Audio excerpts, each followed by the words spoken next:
The day I had dreamed of for years had finally arrived. My wedding day was supposed to be the happiest day of my life, but instead it felt like a cruel reminder of the pain my parents had caused me. As I stood at the altar, waiting for my husband to join me, I couldn't help but feel a deep void in my heart. My parents, the ones who had promised to support me no matter what, were absent. No calls, no messages, just silence. It had all started a few months before the wedding when I had announced to my parents that I was marrying Jake. He was everything I'd ever wanted, kind, successful, and caring. But they didn't see it that way. To them, he wasn't the right match for me. They wanted me to marry someone from our community, someone with the right background, and Jake didn't fit their expectations. They tried to convince me to reconsider, to give up my love for their idea of the perfect match, but I stood my ground. The more I resisted, the more their disapproval grew, until one day they told me they wouldn't attend the wedding. "This is for your own good," they had said. "We are doing this to teach you humility. You need to understand the importance of family values." The pain of their words stung like nothing else. How could they say they were teaching me humility when they were the ones who had rejected me, their own daughter, on the most important day of my life? Their absence felt like a betrayal, and I couldn't understand how they could be so cruel. My wedding day passed in a blur, but in my heart there was a burning ache. Jake stood by me, holding my hand through it all, even though he knew how much their absence hurt me. He had always been my rock, my safe place, and as we exchanged vows, I realized I had made the right choice in marrying him. But as much as I wanted to move forward, I couldn't just shake the anger and sadness that my parents' rejection had left in my soul. The weeks leading up to the wedding were filled with excitement and anxiety, but nothing compared to the emotional turmoil I felt because of my parents' refusal to accept my choices. I had spent so many years seeking their approval, trying to live up to their expectations, but now, for the first time in my life, I felt like I was truly living for myself. I had made the decision to marry Jake, and no one, not even my parents, was going to change that. Jake and I had met 3 years ago in college. He was everything I had ever wanted in a partner: patient, understanding, and fiercely supportive. When I first introduced him to my family, I was hopeful that they would see what I saw in him. But their reactions were far from what I expected. They were polite, but their smiles didn't reach their eyes. I could tell they were uncomfortable, but I dismissed it, believing that they just needed time to warm up to him. It wasn't until a few months later, when I told them that we had gotten engaged, that the real conflict started. I remember sitting in the living room with my parents, excitedly sharing the news, only to be met with stony faces. My father, a man who had always been the pillar of our family, set down his newspaper and looked at me with a serious expression. "You're making a mistake," he said, his voice cold. I was taken aback. "What do you mean?" I asked, confused. "You don't understand," my mother chimed in, her voice laced with concern. "Jake is not the right one for you. He doesn't have the values that we've raised you with. You need to think this through." I felt a wave of frustration wash over me. How could they say that about him? They barely knew him. I had tried to explain that Jake and I were happy together, that we had built a solid foundation, but they refused to listen. Instead, they told me that they would never approve of our marriage. It wasn't just about Jake. My parents had a vision for my life, and Jake didn't fit into it. It was like a slap to the face. For so long, I tried to meet their expectations, studying the right subjects, dressing a certain way, dating who they thought was suitable, but in that moment, it became clear that it would never be enough. I was never going to be their perfect daughter, and I was never going to marry their idea of the perfect man. The rejection stung more than I could express. But the worst part wasn't their refusal to accept Jake. It was the cold silence that followed. My parents stopped calling me. They stopped asking about the wedding plans. It was as if I no longer existed in their world. I had always been the apple of their eye, the daughter they were proud of, but now I felt like I was nothing to them. Their silence spoke volumes, and the more they ignored me, the more I felt like I was losing them forever. In the days leading up to the wedding, I tried to reach out. I sent messages, called them, and even wrote heartfelt letters, begging them to come to the wedding, to be a part of my life. But their responses were always the same nothing. I was heartbroken. I had spent so many years trying to please them, but in the end, I realized that nothing I did could ever be enough.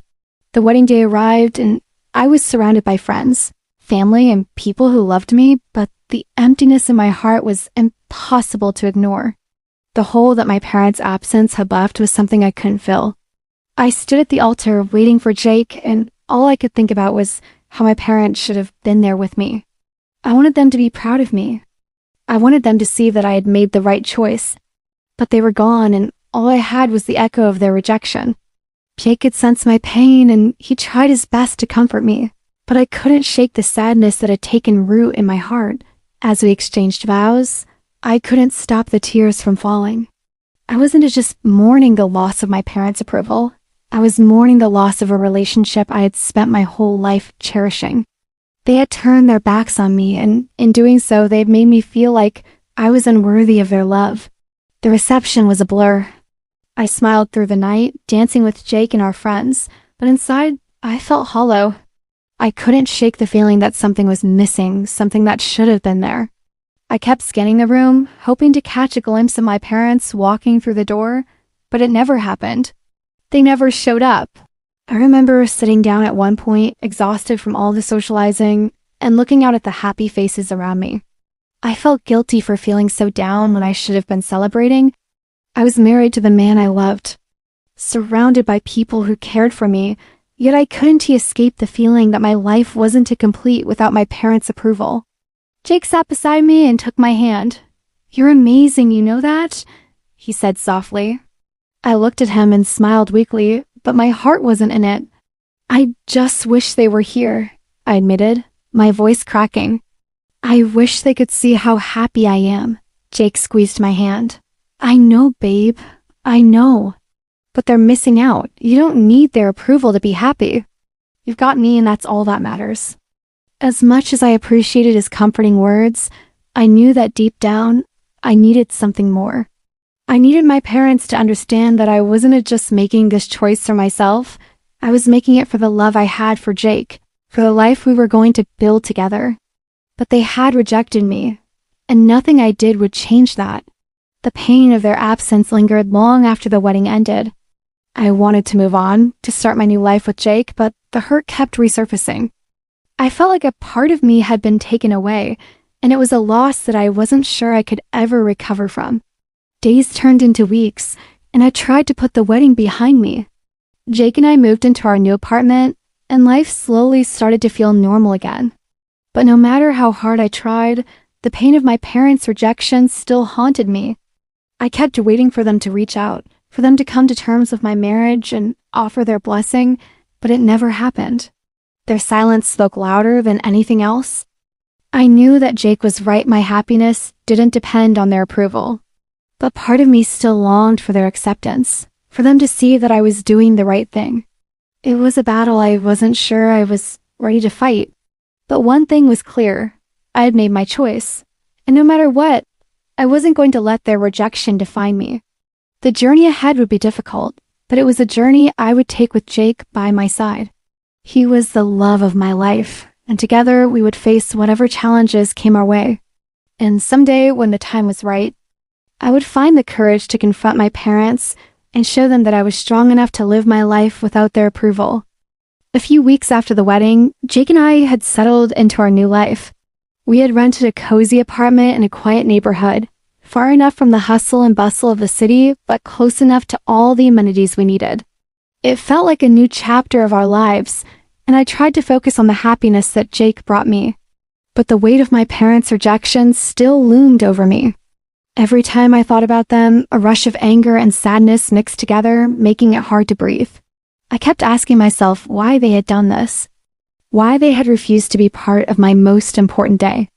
The more I thought about it, the more I realized that there was something deeper, something I hadn't yet uncovered.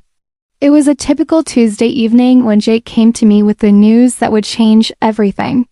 We had just finished dinner, and he was sitting across from me at the dining table, his usual calm demeanor replaced by a look of concern that I hadn't seen before. I could tell something was on his mind, and the heaviness in the air made me nervous. He opened his mouth, but then hesitated, clearly weighing his words. Is everything okay, Jake? I asked, putting down my fork and leaning forward. My voice was laced with concern, but there was also a growing anxiety that had taken root in me. He looked at me, his eyes filled with something I couldn't quite place. There's something I need to tell you. It's about your parents. My heart skipped a beat. What about them? I asked, dreading what was to come. I had already made peace with the fact that they had abandoned me, but the thought that there was more to it made my stomach turn. Jake took a deep breath, clearly trying to choose his words carefully. You know how they said they were boycotting your wedding to teach you humility, right? I nodded, my hands now gripping the edge of the table, my knuckles turning white. The memories of their cruel words, their silence, and the hurt they had caused me came rushing back in full force. Yes, I remember. But why are you bringing this up now? Jake leaned forward, his voice lowering to a near whisper. The truth is, that's not the real reason they stayed away. They told you that to make you feel guilty, to make you think it was for your own good, but that's not it at all. I felt a chill run down my spine. What do you mean? Jake hesitated again, his eyes darting away from mine, clearly uncomfortable with what he was about to reveal. I had never seen him so uncertain before. I didn't want to bring this up because I knew how much it would hurt you, but I think it's time you know the truth. Your parents, they didn't boycott your wedding because they were worried about your choice of partner. They didn't want to teach you humility, like they said. They were scared, and they were trying to control you. They feared that if you married me, you would slip away from their influence. They couldn't bear the thought of losing control over you. The words hit me like a slap to the face. I sat there, stunned, my breath catching in my throat. What? They were scared of me marrying you? I asked, my voice cracking. But that makes no sense. Why would they be scared of you? Jake's face softened as he leaned closer. Because you weren't what they had envisioned for their daughter. They had always controlled your life, your choices, and now you were making a decision they couldn't dictate. I wasn't part of their perfect plan for you, and they couldn't accept that. I felt the ground beneath me shift. My parents, the people who had raised me, the ones who were supposed to love me unconditionally, had tried to manipulate me into staying within their grip.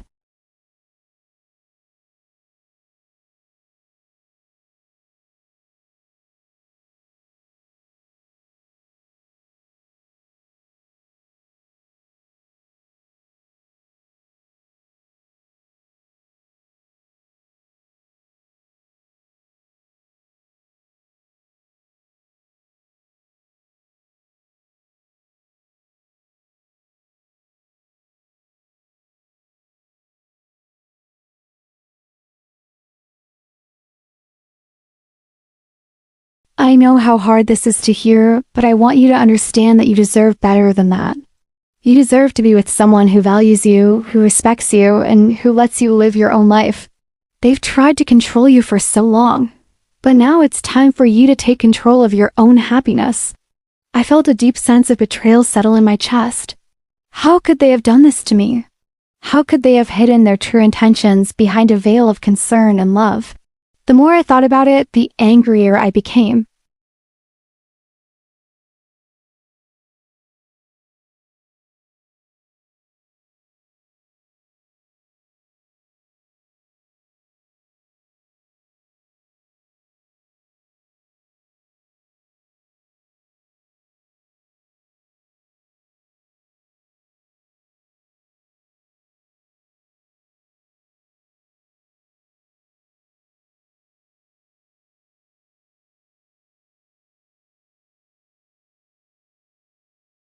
But now that you're married to me and we're building our own life together, I think it's time for you to know the full truth.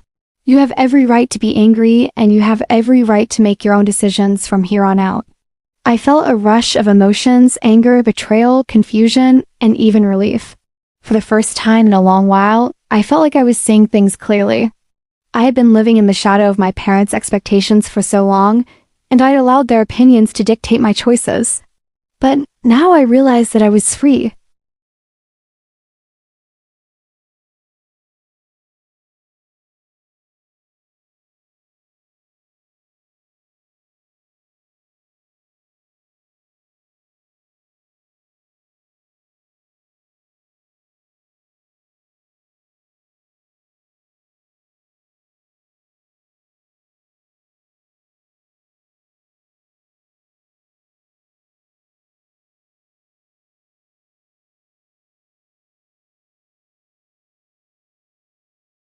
His words were a balm to my wounded soul.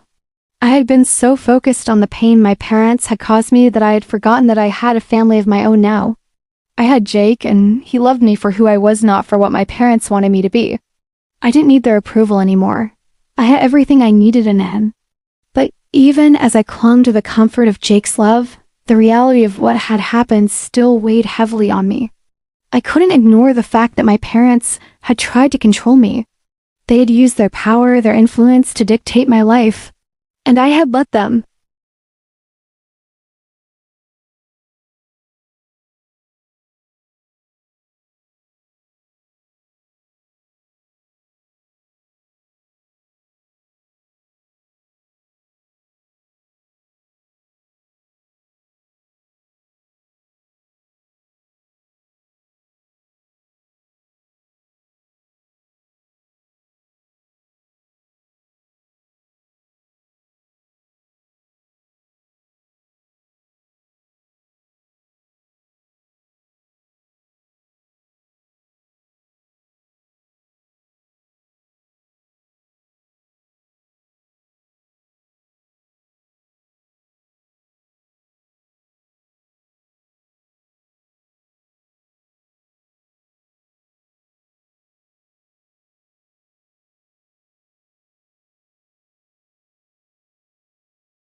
The days after Jake's revelation were filled with a deep sense of reflection.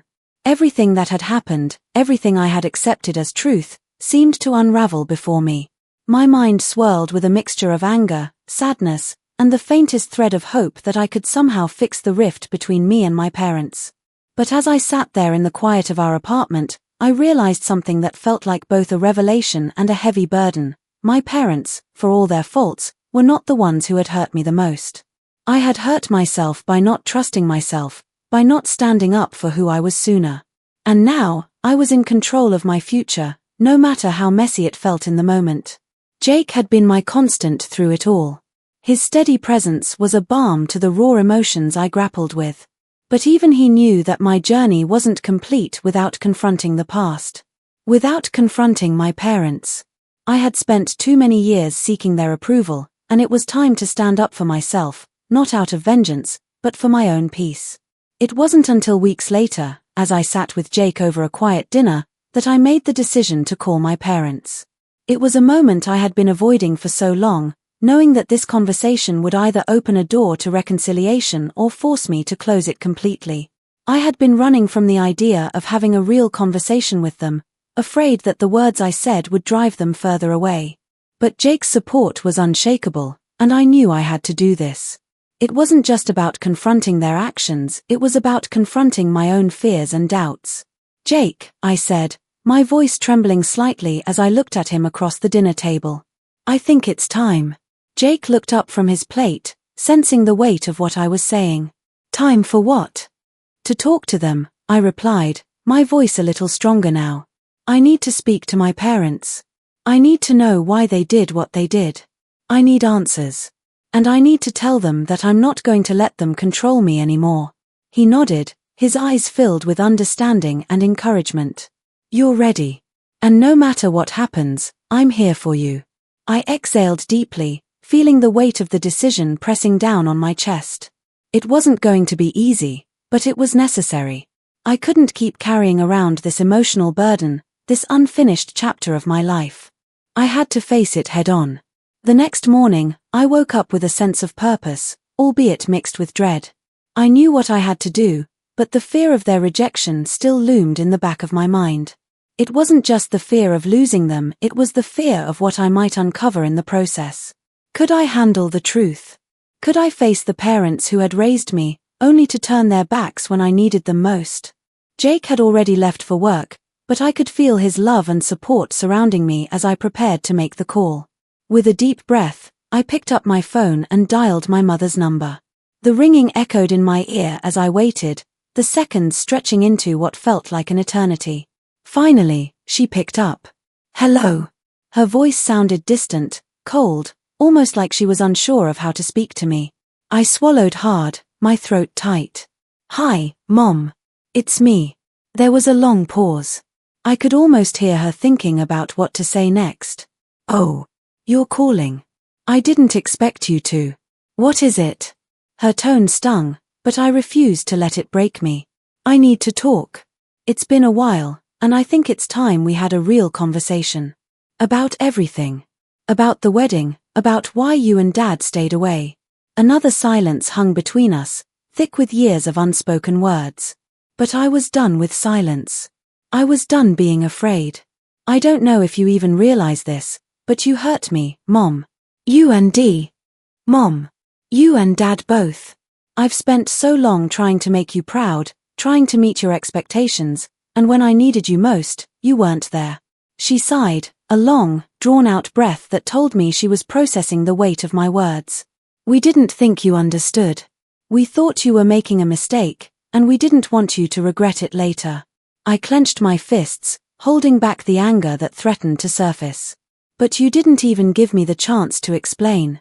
You didn't even give Jake a chance to prove himself. You and Dad just made your decision without even considering how I felt. And now, I've spent weeks wondering why. Why did you do that?" Another long pause. When she finally spoke, her voice was quieter, more uncertain. "We thought it was for the best. We thought we were doing the right thing, even if it hurt you. But it wasn't just about what's best for me, was it?" I said, my voice steady now, even though my heart was racing. "It was about control. You wanted me to stay in your world, to marry someone you approved of, to follow your path. But that's not my life. I don't belong to you, and I'm not going to live for you anymore." I could hear her breathing on the other end of the line, and for the first time, I sensed a shift. She wasn't the strong, confident woman who had always dictated my choices. She was vulnerable. She was listening. "I'm not asking you to approve of my choices, Mom," I continued, my voice softening. "But I am asking you to understand that I'm my own person now. I have my own life, my own decisions, and I need you to respect that. I need you to stop trying to control me." I could hear the tears in her voice when she responded, "I didn't mean to hurt you. I didn't know how else to show you that I cared. That I wanted what was best for you." "I know you care, Mom," I said, my voice breaking a little now. "But love isn't control. Love is trust. And you have to trust that I'm capable of making my own choices. You have to trust that Jake is the right choice for me." For the first time in weeks, I felt a sense of release. I had said what I needed to say.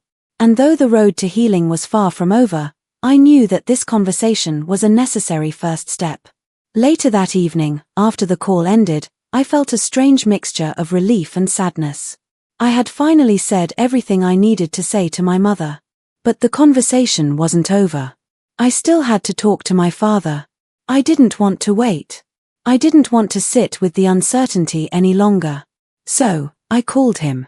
When my father picked up, his voice was rough, and I could tell that he had been expecting this. "I suppose you want to talk too," he said, his tone resigned. "Yes, Dad," I replied softly. "I need to understand. Why did you turn your back on me? Why didn't you support me when I needed you?" He was silent for a long time, and I could almost hear the weight of his regrets. "We thought we were protecting you, trying to save you from a mistake. We were wrong." I closed my eyes as his words echoed in my mind. I had always looked up to my father, always believed that his guidance was the right path. But now, I was seeing him as just a man who made mistakes, who was flawed, just like everyone else. "I know you were trying to protect me, Dad," I said, the tears finally spilling down my cheeks. "But you didn't trust me. You didn't trust me to make my own decisions, to know what was best for me. And that hurt more than anything else." He sighed deeply, his voice thick with emotion. "I'm sorry, sweetheart. I should have trusted you. I should have supported you." The words I had been longing to hear. But hearing them now didn't erase the hurt. Still, it was a start. It was a beginning. And that's all I could ask for. A few days later, my parents reached out to Jake and me, asking to meet. The meeting was awkward at first, filled with the tentative steps of two sides trying to rebuild a bridge that had been torn down.